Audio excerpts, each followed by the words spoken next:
Congratulations on your new contract. Thank you. We've heard you speaking to the club about how special it is. But for a wider audience, how are you feeling now the dust has settled on the announcement? Well, I'm really happy, really excitement. I think it shows the alignment between the club and myself and the coaching staff, that we are in this journey together, that we enjoy working together, that we have much higher ambitions, that we want to fulfill them. So that's the way that I look at it, and as I said, really pleased and grateful as well. I think it was this week, 13 years ago, you made your debut as a player for Arsenal. So in terms of off the pitch, still look the same though. You've aged very well, yeah. But it's been a lucky 13 because I guess you wouldn't want to be anywhere else at the moment. No, I couldn't think about a better place to be, to develop my career as a player, to experience such an amazing football club, the people that I met, the experiences that I had, and now as a manager, that has been something far beyond and better than what I ever dreamed about, probably. We talked about lucky 13 there in terms of you've got a new deal, but unlucky 13, I guess, in terms of the news this week regarding Martin. What can you tell us about his injury? We need some more tests, so let's see what happens in the next day or so, this afternoon probably, and see what happens, what is the extent of the injury, and how quickly we can get him back. He's super positive about everything. We know Martin, he wants to be there every single day, but we have to wait and see. I know there's probably swelling, so it's impossible for you to give a proper prognosis, but having seen him, I'm sure you have seen him, is he hopeful that it might not be as bad as potentially you first thought? I leave that to the doctor, but his will, there's no question about that. He wants to be present in every game, and obviously a big game like this one, but we need to make sure that we know first of all how good he can be or not. But just to clarify, and I know we can't read too much into it because of the swelling, but you're not ruling him out at this stage? Players with 48 hours are always available, but let's see what happens. And obviously other injury concerns as well. How's Mourinho coming on? Better. It's a slow process because it's a bone and it takes a while to heal. He's progressing well. He's already doing some stuff. He's working extremely hard. We're using this time as well to make sure that he understands a lot of things that he has a lot of questions about. And when he's back, he's ready to go and impact the team. Before the next international break, potentially? Or? We don't know. Honestly, it's very difficult to understand the healing of the bone. I think the moment he has a lot of symptoms, you can speed it up very quickly because he hasn't lost anything else. But we have to wait and see. Better news, Gabriel Jesus is out there with the rest of the players? Gabi was out. He's got another session tomorrow. If everything goes well, he will be ready to be selected in the squad, which is great news for us. And I think I've not mentioned Calafiori yet. Yeah. Any news on him? Yeah, it's another one that we have to wait another day or so, yeah. All right. And what about Raheem? Obviously, he's had a chance to train with you a little while now. Would it be too early to give him a start in this? He looks great. First of all, because he's got a big smile on his face, a lot of energy. He's at it, and he wants to prove a point. And when someone's got that in his belly, you sense it straight away. And obviously, I don't need to discover anything about his quality and what he can bring to the team. So that's a yes then. And just a final thought, for the first time ever, Arsenal won't be wearing red and white in a North London derby. I know it's something to do with the club, nothing to do with Spurs, but do you think that matters? Well, it's not ideal. We wanted to play with our home kit and our colours, but it's not our decision, and we will adapt. We did it against Villa, we won, so hopefully you're going to bring very good luck as well. Thank you. George, BBC. Mikel, just on Raheem, when you say he wants to prove a point, what's he been like in these last 2 weeks, and basically what's just going through his head about what he wants to achieve with you at Arsenal? Well, what I see is hunger. He's a player that wants to play every minute of every game. When it's not the case, he's not happy. He loves football. He's what he likes doing every single day, and I see that. And his commitment, the level of energy that he's bringing to the team, and the quality is a big boost. You can feel it on the players as well. When he's walking through the door, we are better with him, and he's going to make us better. He had a great run of goal scoring at Man City when you was there. Every season it seemed to go up. Can you both unlock that again, and how do you see him play in your team? Because he had a knack of being in the right place at the right time in his goal scoring. And he has this ability, and obviously the credit to that is his and the play that he's got around him. And you need that when you're one of the front players, certainly. He has that intuition, that will, and the ability to do that, and I'm sure he's going to impact the team. Just going back to your contract, when you first joined Arsenal, it was a very different club to the one now. So just how is it evolving in the way you want it to, and what's next for Arsenal? You need to make the next step in winning major trophies.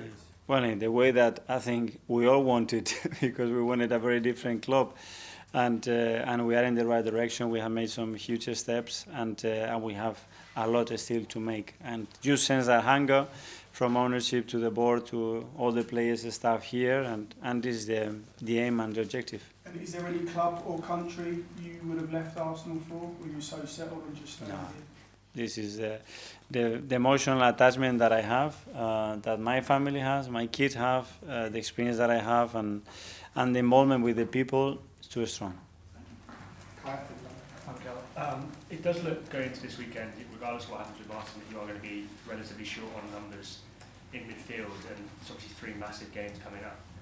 It does seem that Ethan's got more of an important role in the squad. I just wondered, would you have any issues throwing him into a big game? Because you've spoken in the past about not overexposing young players and throwing them in at the right time. Yeah, well, we have to adapt to that. Through the season, we're going to have this kind of situation. It happened very early since the second game, because when you look at the bench that we had against Brighton, it's very different to the one that probably we all expected. Is the situation that we have. We have to face it, use opportunities. The young kids have given us a lot of hope and a lot of right reasons as well to count on them. And if we need to, we will do it for sure. Need from the Premier League? Hi. Congratulations on the contract extension. Thank you. You had a chance to participate in this game as a player, as a manager. This is one of the greatest rivalries in English football. What's your best positive memory as a player or manager? Probably afterwards, especially when you win at home and you celebrate with your supporters, and you know how it means. There is something special. We have so many huge Arsenal supporters since the day that they were born, and looking at that stuff, and we have some good examples around the first team as well. They come in after the game, and the emotion and what it means for them. It's a privilege to have the power to contribute to someone, making someone really happy and a special day for him. I want to ask you about the Spurs manager, Ange Postecoglou. I won't use the word admire, but how much respect have you got for him from the moment he got to Spurs? You could really see the football philosophy. No, I admire him. I respect him. I think he's been an inspirational coach as well in my career, because he's done things in his own way in various contexts, in various countries, you know. And he has a very unique way of thinking about the game and his philosophy, and I love it. And he stands by it, and I think as well he represents himself and the club in a really good way. Question about Raheem Sterling, please. It's been nearly 5 years since you worked in Man City. How much do you think he changed and evolved as a player since this time? And how do you think strong his desire and hunger to be successful now at Arsenal? Yeah, a lot. Obviously, in his personal life, a lot of things have changed since the moment that we were together. The player, I was really surprised. The first call that I had with him, I knew straight away after 10 seconds, we have to bring him, because he really wanted it, you know. And that was my only question mark, you know, what is he at, what stage is he at in his career. After 10 seconds, I knew already before the next questions, we need him here. Hi Mikel, hope you're well. Going back to your new contract, when you look at what Arsene Wenger built here at Arsenal during his time at the club, when you look at the other great managers that have managed in the Premier League, like Sir Alex Ferguson, Pep, Mourinho, do you feel like you can build a legacy here like the likes of Arsene Wenger and some of those other managers have built at their respective clubs? Hopefully, yes, you know, but you're talking about the best in the history of football, certainly in this country. And there is my aim and motivation, my energy is to be my best version of myself, the best coach in the world ever for Arsenal. And this is it, you know, what the club needs, what those players need, what we need as a team to keep developing and achieve what we want. And that's the only objective. For all those Arsenal fans that are listening to this and are excited about your new contract, what's your message to them about what the next few years could offer for the club? Thank you. That's what I would say. Thank you for the gratitude, for the time we have spent, for the trust, for the confidence that they've showed, and hopefully that can continue. And we are here to make people happy and enjoy their passion, which is to love and follow a football club. And we are very responsible to try to achieve that for them. And lastly, on Kai Havertz, he ended last season in brilliant form. He started this year really well. How pleased have you been by the way he's adapted to that role up front and the way he's playing at the minute? Yeah, he's been great. Obviously, it was a journey till that point that we navigated together, but nobody doubted about his quality and he can bring. And especially, I think the success comes because of his character and his personality and how he approaches every game, every situation, facing it and going for it. So it's a joy to have him. It's great. Best of luck this weekend. Thank you. Okay, we've only got a couple more in the live section. We'll go to Jordan from The Athletic. Okay, just with the injuries you've got just now, obviously let Eddie, Emile, Reece go out on loan or leave the club this summer. Are you still happy with the size of the squad that you've got and the depth that you've gone with this season? Yes, it can be bigger, yes, but as well we have certain limitations that we know about. We have to do certain things, certain transactions, and as well because certain players, they have our time with us and they needed a new challenge in their career.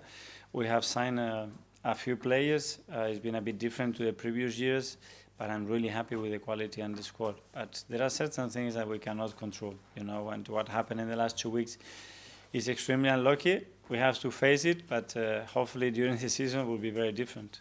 It's a really tough period come up early in the season. 5 of the next 8 games are against the top 8 from last season. I guess how do you approach that? Where a lot of people are saying this is already been make or break for Arsenal with the injuries. The title could be out of the hands already by October, November. How do you try and flip that if you're going into that? Day by day, guys. It's if we look where we're going to be at the end of May and the amount of games that we have to play and the level and the challenges ahead, we cannot think like this. We're gonna run out of oxygen. I want to have the energy, the enthusiasm for the next day, the next game, and prepare that in the best possible way, and that's what we're going to do, and we're going to go to Spurs with an unbelievable energy and believe that we're going to go there to be ourselves and try to win the game.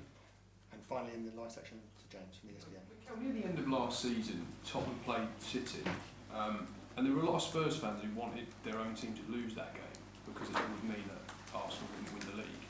Andrew Postecoglou was really kind of surprised by that at the time. You must have watched that game. What did you make of it?